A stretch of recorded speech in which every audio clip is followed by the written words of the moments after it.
word for you. Meta-program. M-E-T-A-P-R-O-G-R-A-M-S. Meta-programs. Psychological circles, these are also referred to as content sorts. C-O-N-T-E-N-T-S-O-R-T-S. Content sorts. Now, these are the thing. When I learned about metaprograms, I had to go and sell that day. I was so excited.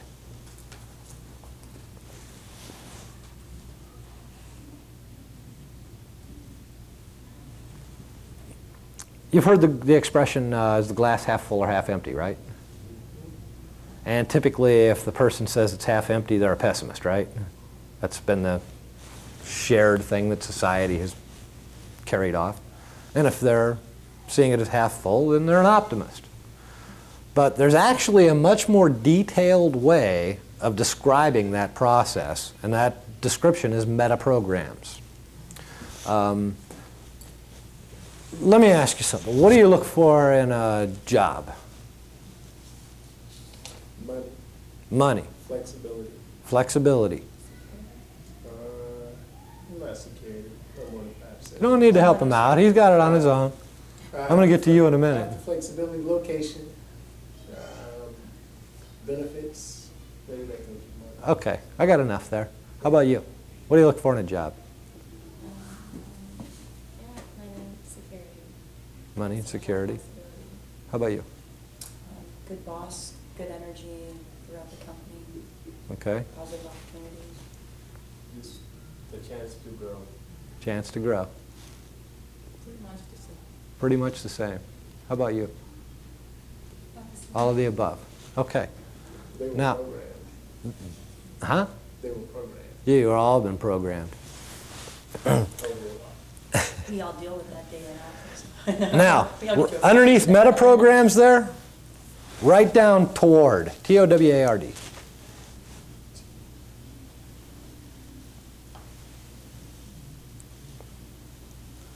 Now, let me ask you another question of a couple of you. How do you know when you've done a good job? One at a time. At work? Any in general. One at a time. Okay. When I get people to sit there for an hour and discuss it and really put good. Okay, that's enough. You? I won't say for this job, but just in general, I know I did a good job, but I get like the result I was looking for by a lot usually. Okay. How about you? Self-satisfaction. Self-satisfaction. Okay. Now, that's, I don't need to go to the rest of you because I've got what I can illustrate now. Write down these words beneath what you've got there. How, what, and why.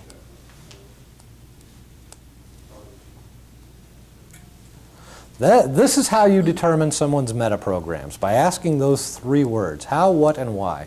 How do you know when you've done a good job? How do you know when you've had a good vacation? How do you know when anything? And then listen for how they respond to you.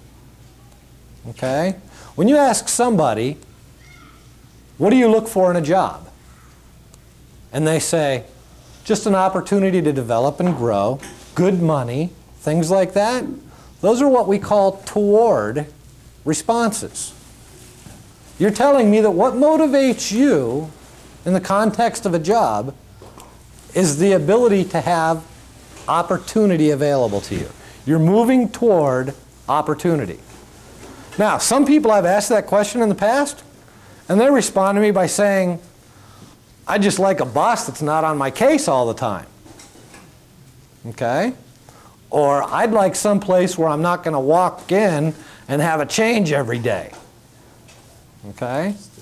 These are people who are demonstrating moving away from strategies. You with me? Because you're moving towards strategies. You got moving towards or moving away from. It's called the direction. There's three different metaprograms we're going to look at. That's the direction metaprogram. What direction do you move? Do you move towards pleasure or away from pain? How do you know when you had a good vacation? when you know you've had fun.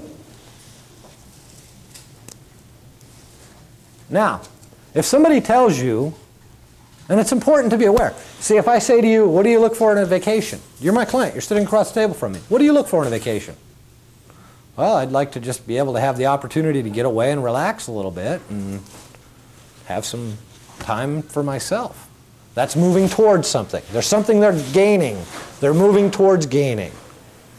If they say, well, I just want to get the hell away from the office so I don't have to deal with all the paperwork, they're moving away from. You with me? Yep. Okay. Now, if somebody has got a moving towards strategy for their vacations, and you try and get them to move away, you will lose rapport.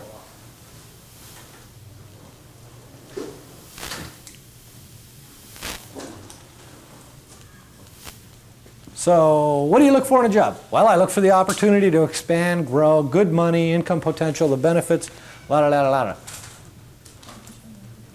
I would say, great. Let me tell you about our organization and the opportunities that are present here. You with me? Now, if you said, what do you look for in a job? I said, what do you look for in a job? And you said, well, I just really like to have an environment where I don't walk in every day and something's different and there's a new office and some new guy running things and things like that. That's a moving away from strategy. I would respond to you if I wanted you to go to work at my organization by telling you, let me share some things with you that you'll never have to deal with working here. And then I would explain to them all the pain that they can move away from. Okay? Now, how about we put this into the context of vacationing? What do you look for in a vacation? Tell me. Low stress. Low stress. He's moving towards or away from? He's moving away from. Correct. Now, if you tell me you're looking for a vacation where you can just avoid stress, and I say, well, let me tell you about all the great things you're going to be able to do when you make your first exchange. Am I communicating with you in a way that's important to you? No. Absolutely not. I want to respond to you in like terms. Okay? How do you know when you've done a good job? How do you know when you've, more directly, how do you know when you've had a good vacation? Right next to the word how, write internal/external.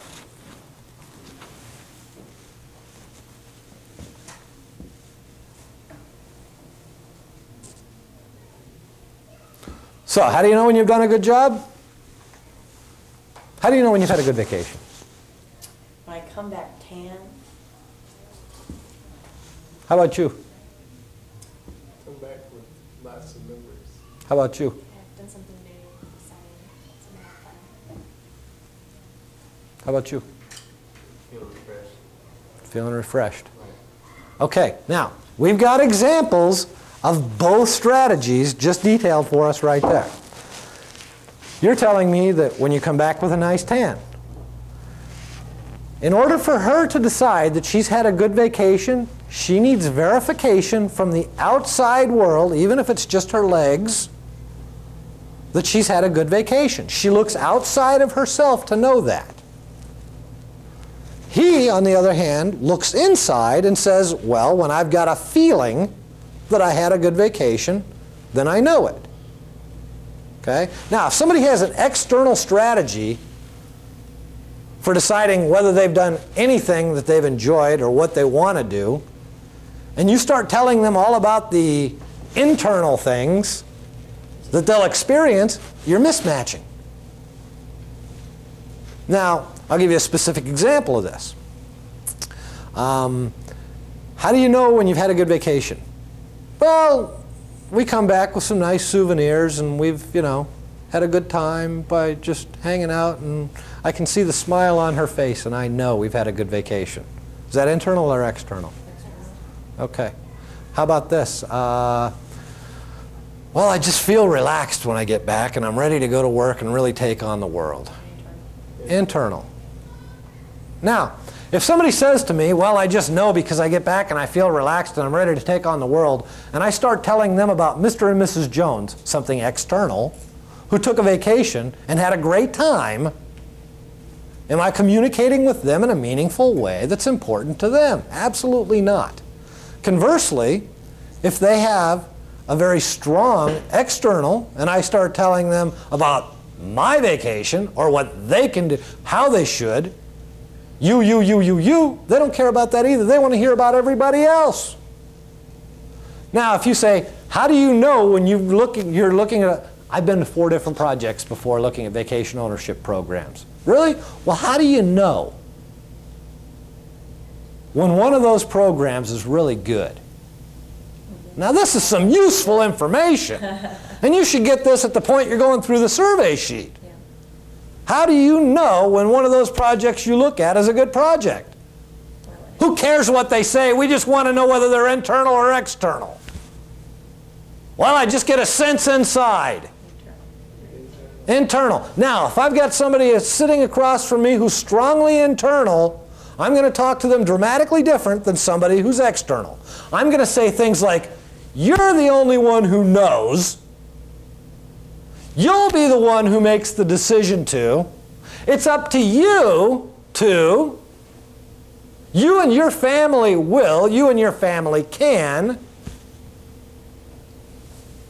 As opposed to external, where I'm going to start telling them about Mr. and Mrs. Jones, Mr. and Mrs. Smith, everybody here, everybody there, everybody's doing it, it's crazy. But you know what? Somebody who's got a strong internal frame of reference doesn't care about what anybody else thinks.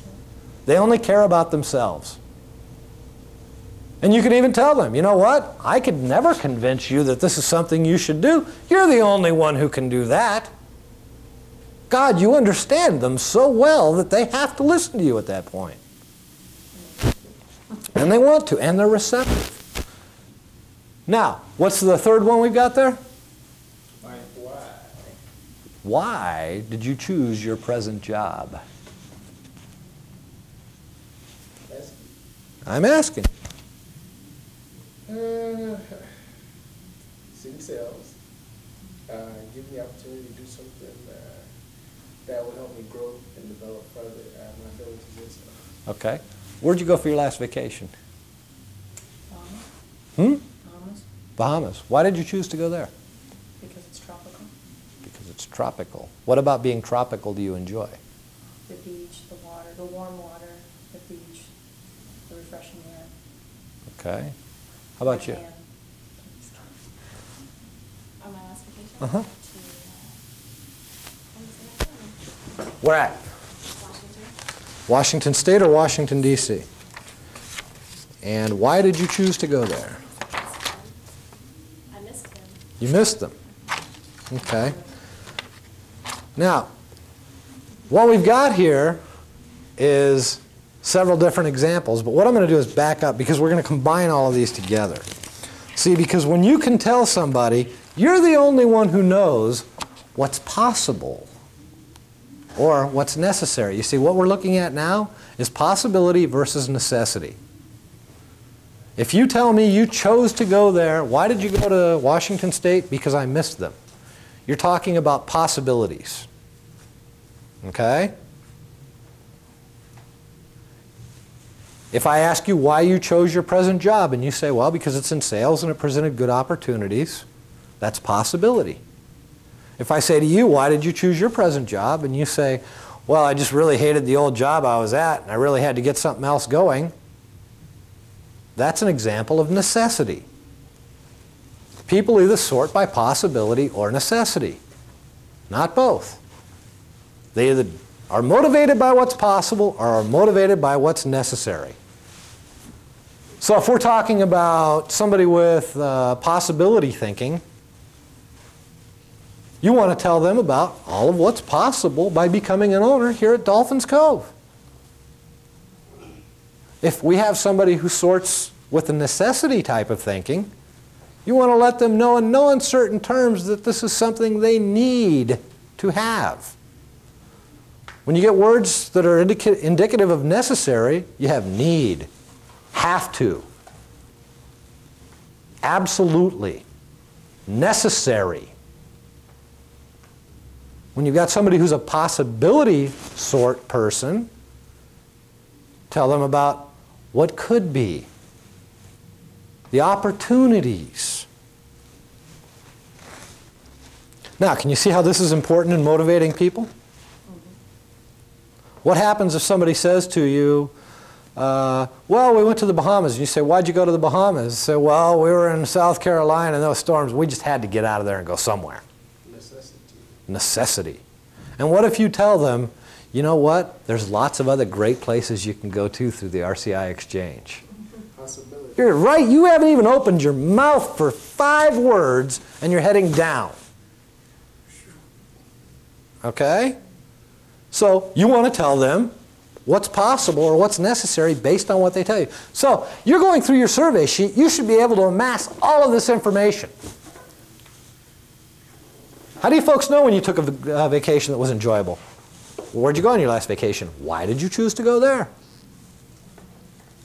What do you look for in a vacation? You can get those 3 things. Those 3 things. Now you start combining them. You got somebody who's a strong internal sorter, who moves towards pleasure and thinks about possibility. You know what, John? You're the only one who knows what's possible out of a scenario like this. And you start combining them together to make sentences. Now, here's what I recommend you do. Up on your survey sheet while you're talking to them and you get this, just write a P for towards, or an A for away from. Or write a N for necessity or a P for possibility. Or an I for internal or an E for external. Now you've got a person that you can look on that survey sheet and you know that these people, and these are generally shared by couples, by the way. They adapt to one another and meet on these things. So now you've got somebody who's motivated by possibility, has a strong internal frame of reference. And the other one needs that person to be on it. Now, can you see how easy it is to get totally screwed up in making a presentation if you're not aware of this stuff? To go completely south and never even know you did? That's what really understanding this is all about. And you'll be able to take